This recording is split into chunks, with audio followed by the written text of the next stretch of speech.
Hi, everybody. Here with Tommy Robinson, who I believe is up past his bedtime. He is an independent journalist, the founder and ex-leader of the English Defence League, or EDL, the author of the best-selling books and highly recommended Enemy of the State and Muhammad's Quran, and he recently took a stand among a forest of cell phones for free speech by delivering Martin Sellner's speech at Speaker's Corner in London, England. The website is tommyrobinson.online, twitter.com/T Robinson New Era. Tommy, thanks so much for taking the time today. Thanks, Stefan. Seems like a pivotal moment, not just in British history, but in Western history. It feels at the moment like here's where we take a stand or we lose everything. And the undertow to try and have us lose everything seems to be very strong, and it is through the force of will that we can hold on to everything that we've inherited from the past. Is that my interpretation? Seems out of line with you, or does it feel like everything's kind of coming together at the moment? I think that the actions of the Home Office, the British Home Office over the last week have definitely built up to that moment.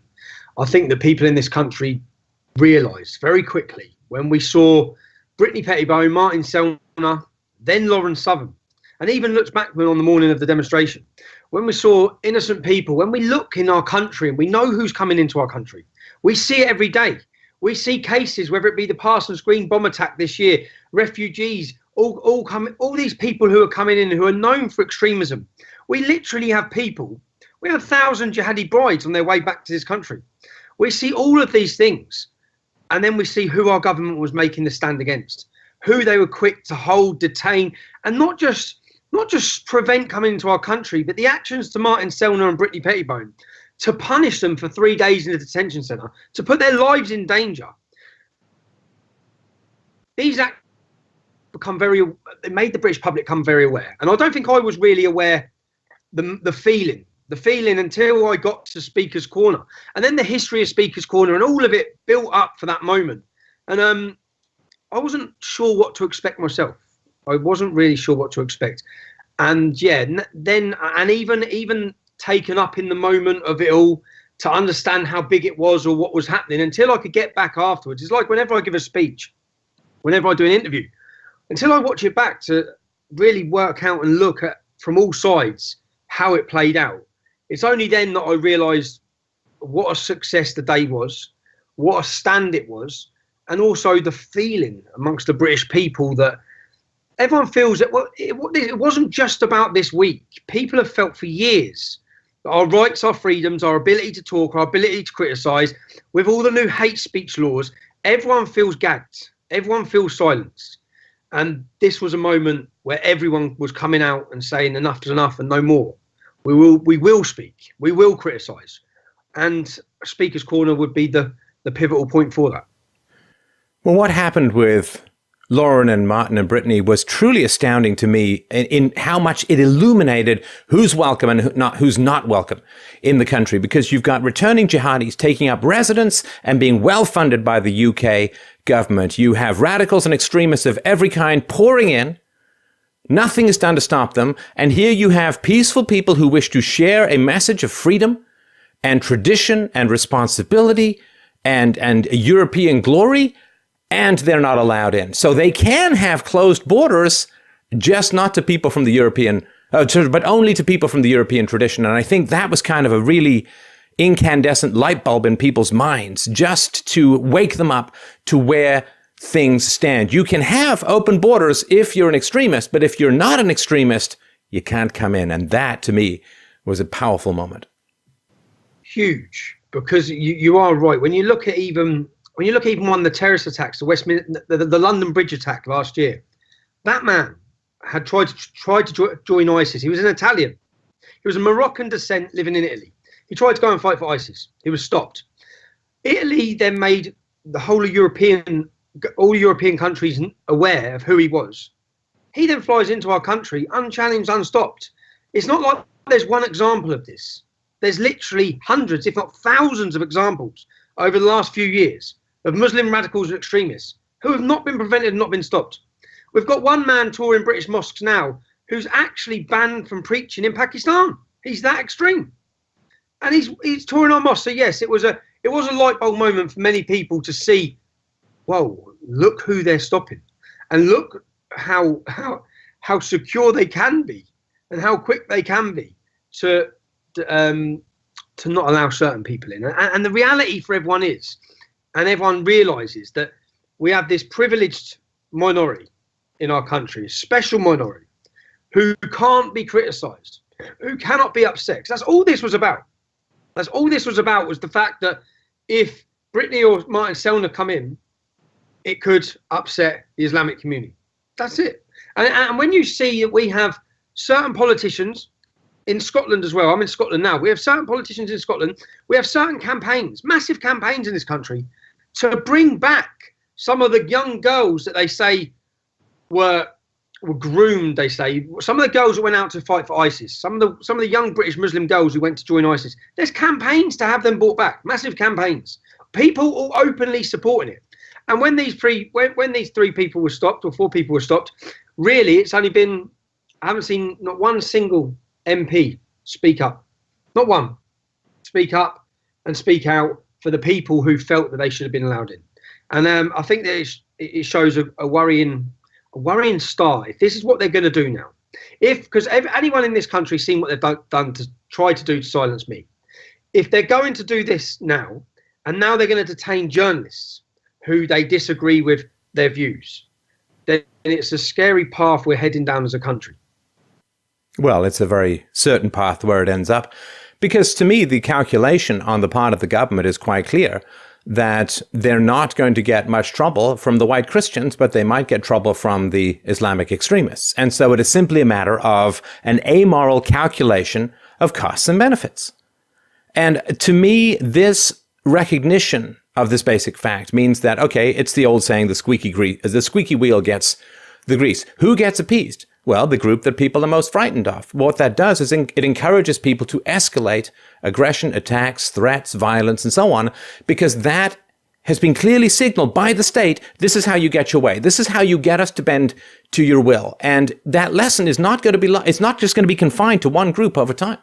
To be honest, our government done the same with the IRA. So our government showed that certain actions work. They've allowed people to see that. And it's the same with the Islamic community. It's the same. Their terrorism does work.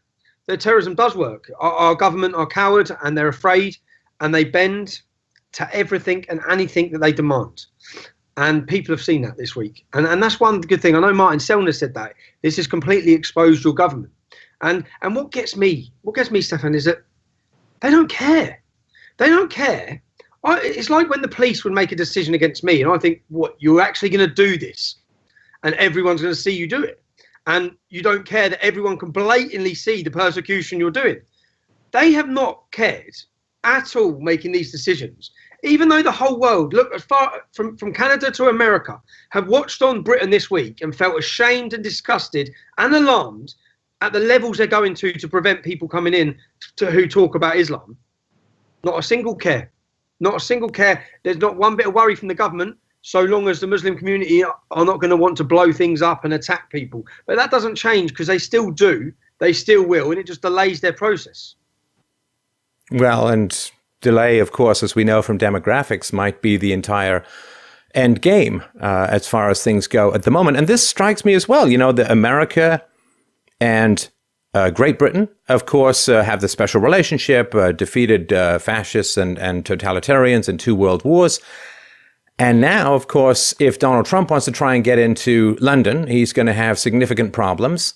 But if you're a returning jihadist, we paved the way with gold, and here's some free housing and healthcare. And that is truly an astonishing thing to see, based upon at least how I grew up, which was the recognition of this special relationship between the US and the UK.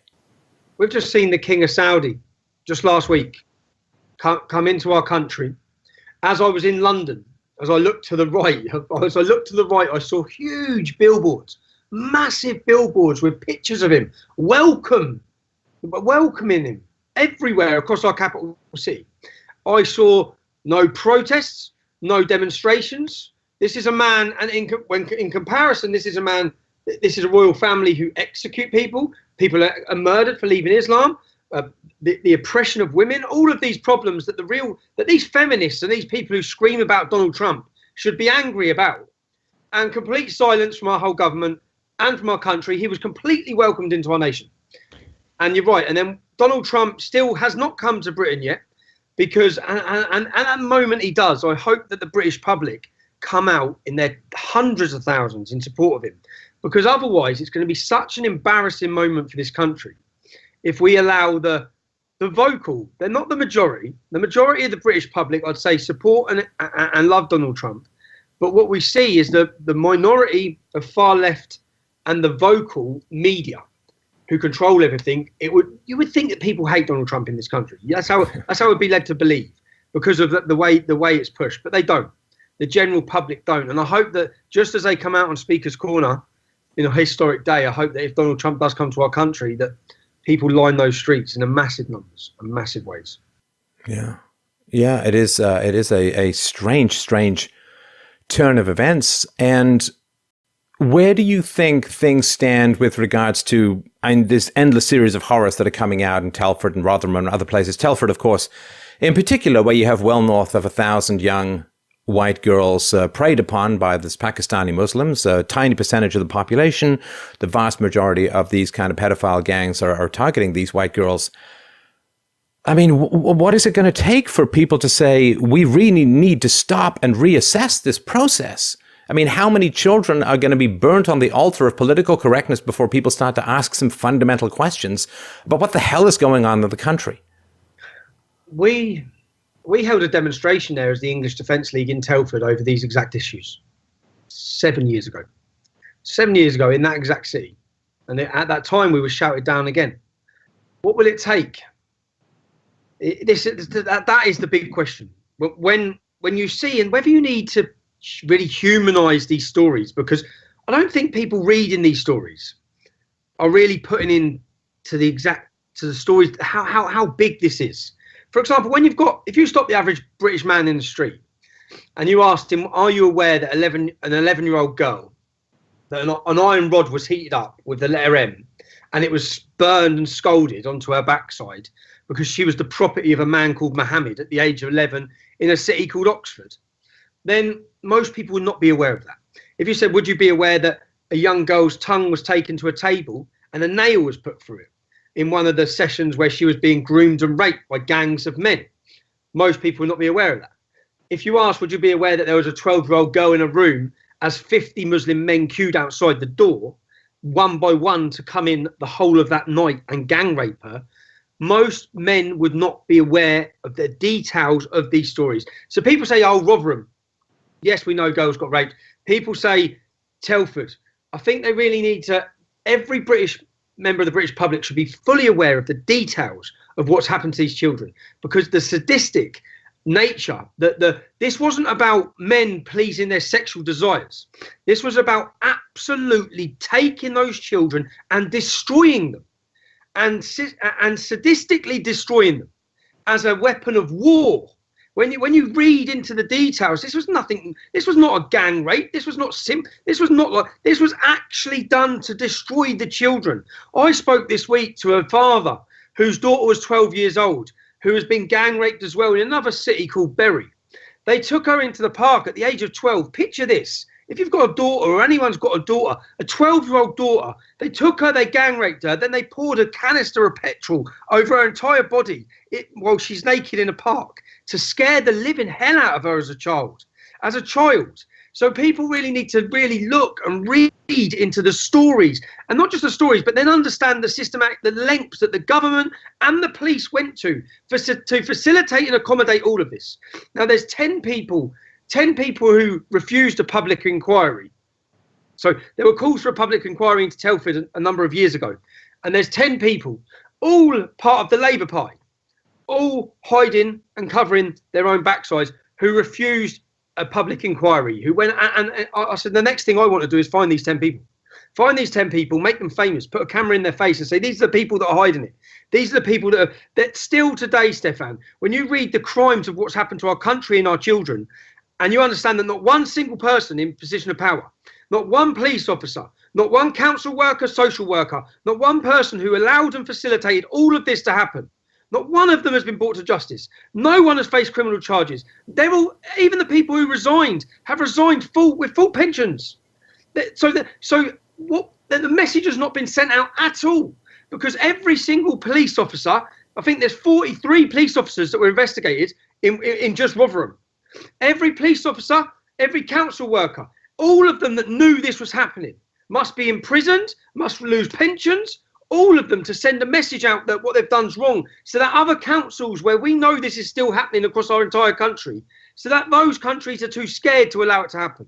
Because I'm sorry, but when you look at the power of political correctness, when you ask how powerful is political correctness, and then you read the crimes against these children, and you think that men actually stood by and let this happen, and are still letting it happen today. From the length and breadth of Britain, when people understand this isn't Rotherham, this isn't Telford, this is every single town and city in our country is happening in. Every town and city. In fact, Stefan, if you look at the Muslim population in Telford and in Rotherham, it's very low. I said at the time with Rotherham, I feel Rotherham's been used as a scapegoat town. There's only 3,500 Muslim men in Rotherham of the age it can fit. Yeah. Now you compare Rotherham to Bradford, or Rotherham to Birmingham, or Rotherham to Luton. The problems in the other cities with massive Muslim communities are probably so unthinkable or so untouchable that they've used smaller cities where there's not that many Muslims to really shine a light on it. Whereas the reality is that I think they've just been used as scapegoat towns. And the reality, if people understood, is that upwards of probably a million children have been raped across this country.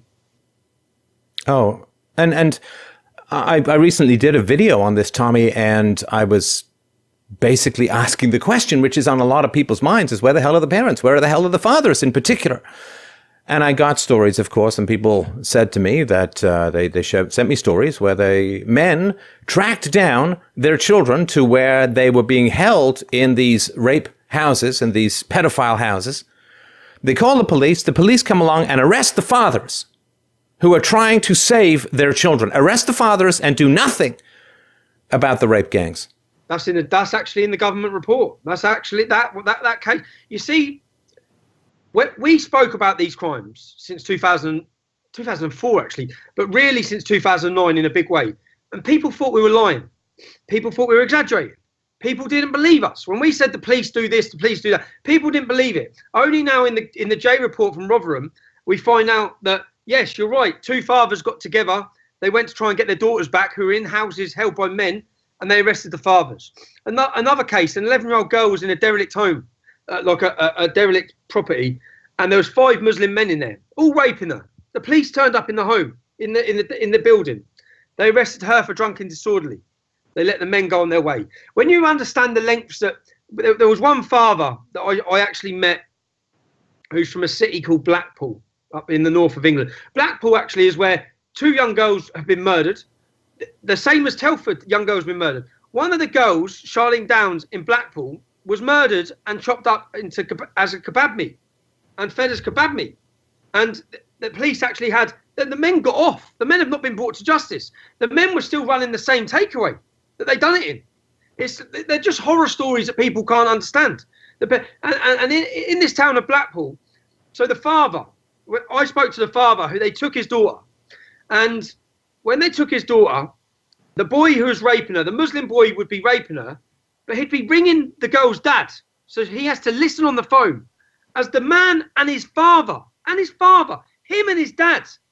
So the Muslim boy and his dad are raping this man's daughter, and they're phoning him, so he has to listen to her.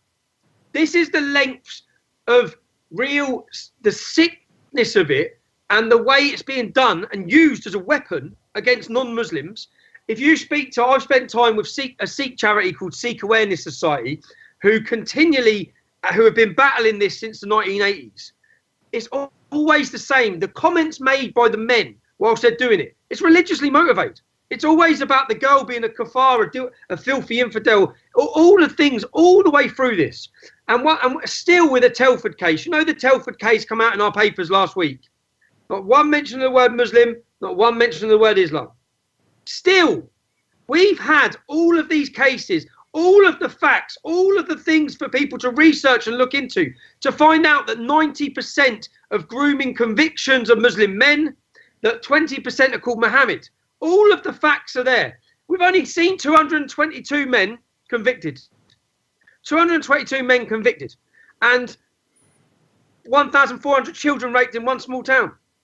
This is a massive problem. I know there's court cases going on now. Huddersfield, 29 Muslim men, Oxford, Bradford, they're all taking part right now as we speak. When these court cases, Telford hit the news, but some of them, when they come to the press, they only make the local newspapers now.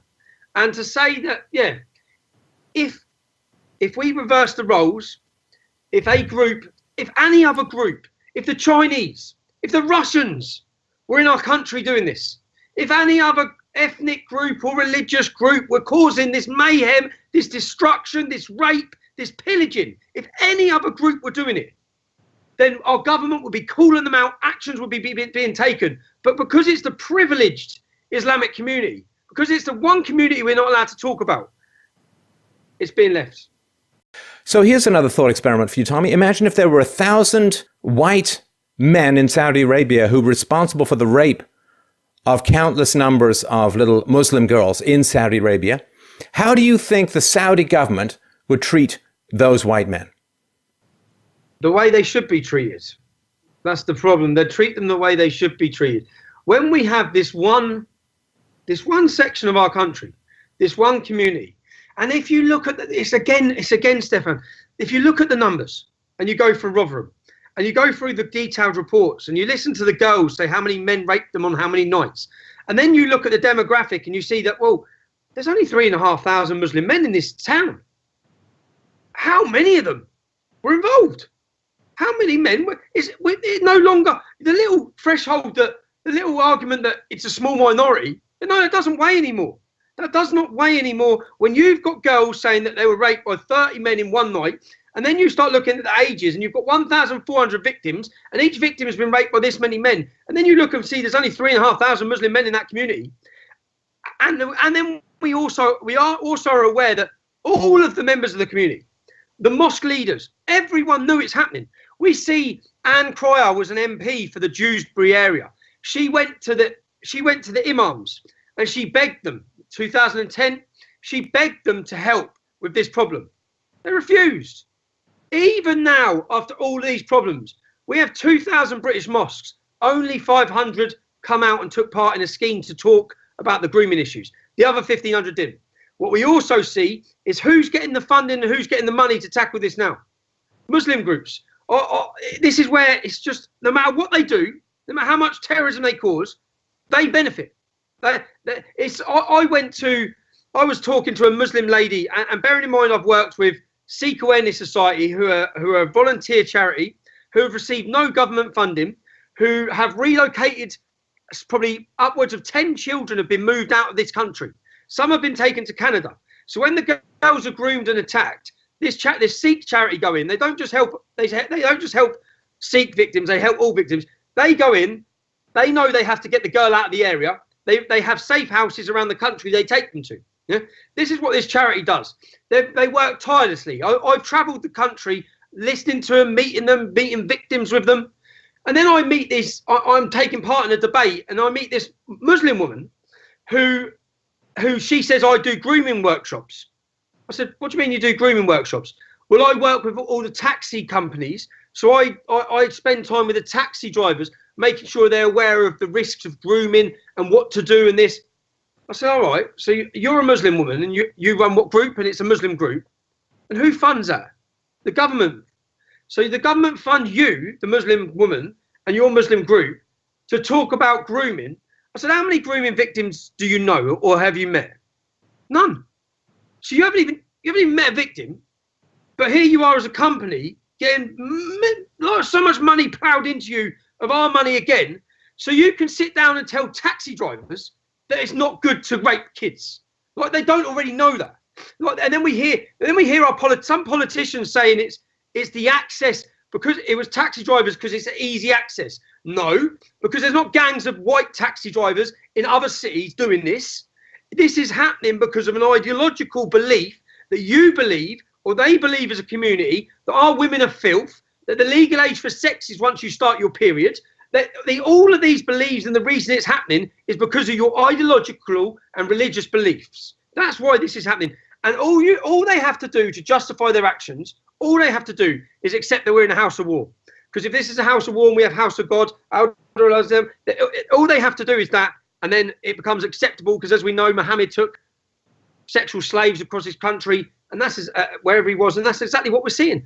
And I'll ask anyone, are you telling me that these children in Rotherham were not taken as sexual slaves? They were taken as sexual slaves. And that's exactly what's prohibited within the Quran and by Muhammad. And you've probably seen these reports and been horrified at them, as I have, Tommy, that you have British policemen who are openly stating in their reports that 11-year-old rape victims are somehow consenting. I've seen it. This was Telford. I've also seen the same police force saying that religion played no matter in this. Race played no matter in this.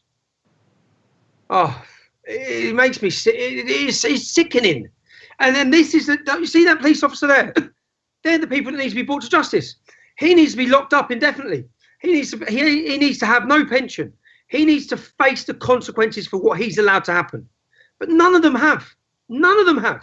Well, even the calls for a real public inquiry. We saw the inquiry in Rotherham, which is what all the data and all the statistics we talk about, it comes from this inquiry. Mothers in Keighley and in Bradford have been demanding and calling for the same sort of inquiry, but they've been refused. To this point so far, Telford, they've refused. What we need a public inquiry is to whether this is sanctioned within Islam, whether what these men are doing is accepted within Islam, whether the crimes they're committing are wrong within Islam. So we need to understand the link between Islam and the actions of these men, so that we don't keep calling them Asian grooming gangs. So we don't talk about even the word grooming. It's like you're grooming a dog. This is rape jihad. That's what's happening. We're seeing a rape jihad across our country of young girls, and people still, even after everything we've witnessed, people still are blind and oblivious. And whether they are blind or oblivious, but they're still not accepting the reality. 4%, Stefan, 4 or 5% of our country is Muslim. And just look at what's happened. Look at what's happening to our nation. Our population of 5%. And I ask people, what do you think it's going to be like with the demographical change? Are you not from the same? Are you not looking at what's happening? What do you think it's going to be like in 15 years? I've got 3 children. What do you think it's going to be like for them? Do you have no idea what's going to happen? And that's why, yeah. And I hope that, as I said, the only role we can play is try to wake people up. And I am aware that the British public are more awake now than they've ever been, but we still have a long way to go. Well, and this is some of the comments that I get, Tommy. I'm sure you get them too, where people say, I can't fight everything. I can't fight this problem of demographics. I can't fight mass immigration. I can't fight my own government, who's more likely to arrest me for criticizing pedophilia than arresting the pedophiles. I don't know how to fight this because there are so many forces arrayed against trying to get a change. And of course, the British people did, I think, try to get quite a change, or at least gain some control over their own borders through the Brexit process. And I'm sure you're aware, it was just found out that England is rolling over, the UK is rolling over to the EU, mass immigration, open borders, at least until 2020. People get almost permanent citizenship forever so that they're not uncertain about their legal status and so on. And this is after the British population took considerable risks personally and professionally to speak out against open borders, to try and gain some control of a mass third world immigration. And Theresa May and others just rolling over. And I don't know if there's not going to be a free speech solution, if there's not going to be a political solution. I think we all know where this leads. I think you're right. I think that we need a political option. We need a political solution. We needed, after Brexit, UKIP brought us Brexit. That's the reality. Nigel Farage brought us Brexit. We needed that political party to then tackle Islam. We needed the Conservative Party to start losing votes and the Labour Party to start losing votes to the British public on the issue of Islam in the close-knit candidacy. But we didn't see that. That's still what we need if we don't have a political solution. And to be honest, we're the only country that doesn't in Europe. Whether it be Le Pen, whether it be Wilders, whether it be Swedish Democrats. We've seen what happened in Austria. We've just seen what happened in Italy. All these other countries, because of our first past the post system, it's very difficult in this country. So the only way we can do it is to put pressure on we can't, starting a new party, I think, is impossible.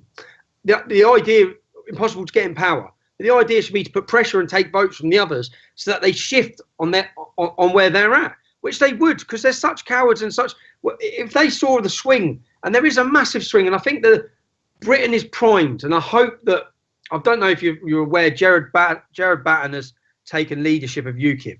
Jared Batten is completely sound on Islam. So if he grows into the leader that he could be, then and galvanizes and electrifies the working class on this issue. The reality is, in this country, we have no one to vote for in Islam. We have no one. UKIP never represented against Islam. UKIP was against the European Union. They didn't speak about Islam. Under Jared Batten's leadership, they could. So I think in the next couple of months, we'll see as a country, do we have an anti-Islam political voice?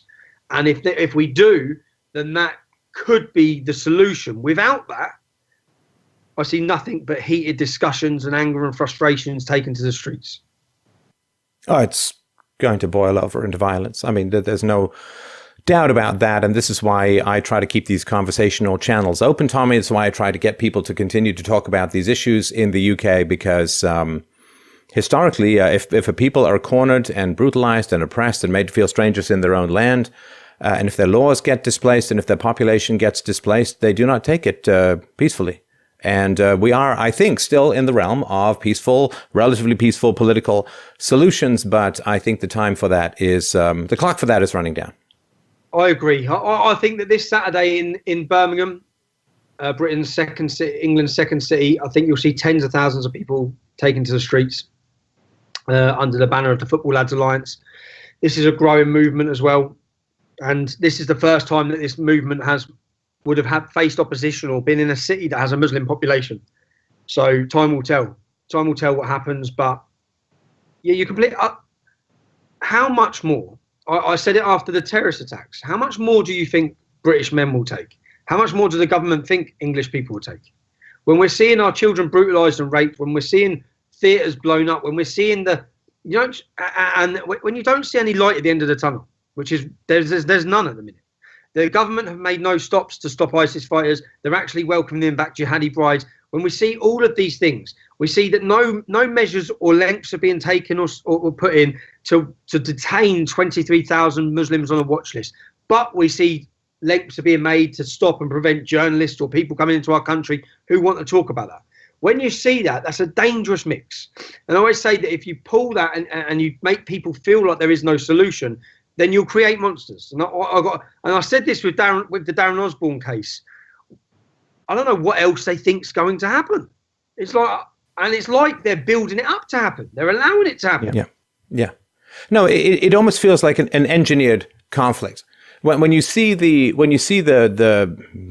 UK law enforcement leaping into action because some guy made a joke video of a dog who looks like Hitler, and this guy gets dragged through the court system and so on. But open pedophiles where the fathers are pointing through the window saying they're in there now with my daughter's blood on their hands and nothing happens.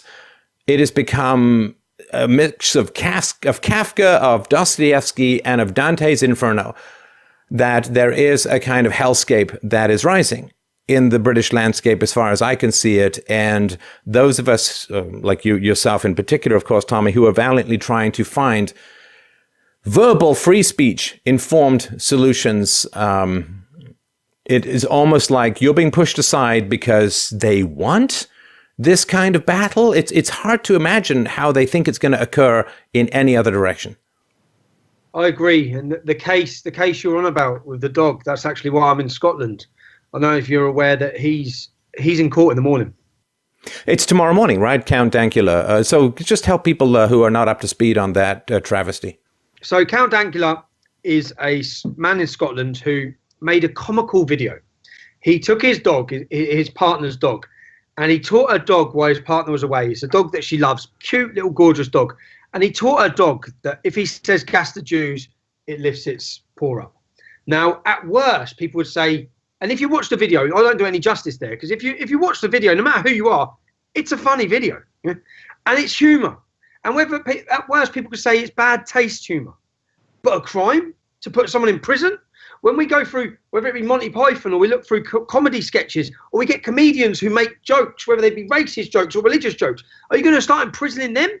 And this is where the level of free speech has gone. And that's why, following on from what just happened this weekend in Speaker's Corner, that's why I've come to Scotland to report on this. Because if this man goes to prison tomorrow, if he goes to prison for a joke, he clearly is not an anti-Semite. He clearly is not a Nazi. He clearly was having a wind-up and a joke with a dog and making a humorous video. And if he goes to prison tomorrow, then it's another shift. And basically what they want to do, what they want to have in our country, they want to have us being raped. They want to have terrorist attacks constantly. And they don't even want us to have the ability to talk about it. Because in the last couple of weeks, we've seen Sadiq Khan out in Texas. We've seen another Labour MP with the CEOs from YouTube. And what they've done, and this is when I can see how it's all playing out. Basically, that Darren Osborne court case, which was the man who run the truck into Muslims. At the start of that court case, in the opening of that trial, they mentioned me, Tommy Robinson, and they said I had Twitter direct messages with this man. No, I didn't. It's a complete lie. I'm actually going through court proceedings against them. But what that's done, they used that. So a Labour MP this week went to sit down with YouTube CEOs and said, why are you promoting Tommy Robinson's videos? Why are you the man who was linked with the Darren Osborne terrorist attack? Well, I wasn't linked, but they've used that false allegation to now try and silence me on YouTube. And this is where we're headed. And then you've got Sadiq Khan talking in Texas. And then I think they made a statement today saying that the wild west of the internet, the wild west of you can say whatever you want on the internet days are gone. Now, under these hate crime, I've seen just 3 days ago, Baroness Varsi in British Parliament. She stood up because Lord Pearson invited me into Parliament and I'd done an interview with Lord Pearson. She stood up and said, Tommy Robinson and his hate. This new word of hate, where they're bracketing everything. That's going to be used to remove us from social media, from YouTube, from Twitter, from Facebook. So then as all this is happening, you can't even talk about it. Even the people making slight comments are arrested. We saw after the grooming scandal in Newcastle, another city, 7 people made comments underneath linking it to Islam. The police went all around their houses, straight around their houses. So yeah, so this is where we're heading, and where they're heading is to silence, and free speech becomes the fundamental issue in it, which we realised this weekend is that if they take our speech, if they take our ability to talk about this, if they take our rights and our freedoms away to even criticise and give our opinions on it, then we have nothing. Then they just steamroll through. We are being replaced. Martin Selner's speech said that. We are being replaced. We are. You just have to come to my hometown. Look at my hometown of Luton. By 2030, the Pakistani and Bangladeshi community will increase by 70 to 77%. The white population of that town, or the non-Muslim population of that town, will go right the way down to 15%. That's happened in my lifetime. That's happened in my lifetime. That's how quickly it can happen. That's what people who, if you're sitting in America, if you're sitting in Canada, and you've just got small numbers coming, you don't realise how like that. It's like, oh my God, what has happened here? And with the open border policies, with the influx of refugees, and there can be no mistake currently with what's happening across Europe that this is planned and orchestrated. And I'm just glad that we have some people like Viktor Orban. We have certain countries now coming together, whether it be Poland, the Czech Republic, hopefully now Italy, Austria. We have a formation within Europe who are repelling and ready to fight against what I'd say is the takeover of European land. Yeah, I mean, it is incredible how quickly demographics can change, particularly when, of course, you tax one group and use it to fund the birth rate of another group. It's not even an organic process, so to speak. I mean, you're paying people to come in, you're giving them huge amounts of money, you're giving them free healthcare, free education, subsidized housing, and then you pay them sometimes through welfare benefits per child. So you're taxing one group and subsidizing another group. You're taxing one group, which means they can't have as many children, and you're subsidizing another group, which means they can have many times more children. And it can happen in 20, 30 years. That is how quickly it can happen, and that is astonishing. 29% of 15-year-olds in Britain are now from immigrant background. 29%. So when that generation gets to ours, that's a 30% level of our country that will be basically from the Islamic community. Whereas I said, look at the problems we're facing from 5%. So people need to really, if you want a safe future, if you want a prosperous future, if you want to hand down to your children what was handed down to us, people need to get up, get off their sofas and get out of their houses. Stop moaning about it. Yeah. Well, I appreciate the call to action. I want to suggest, of course, check out Tommy's books, Enemy of the State and Muhammad's Quran, and also check out the website tommyrobertson.online and twitter.com/T Robertson New Era. I look forward to seeing what you've got to say about the case tomorrow. Thanks a lot for your time tonight, and I'm sure we'll talk again soon. Thank you, Stefan. Cheers. Thanks a lot.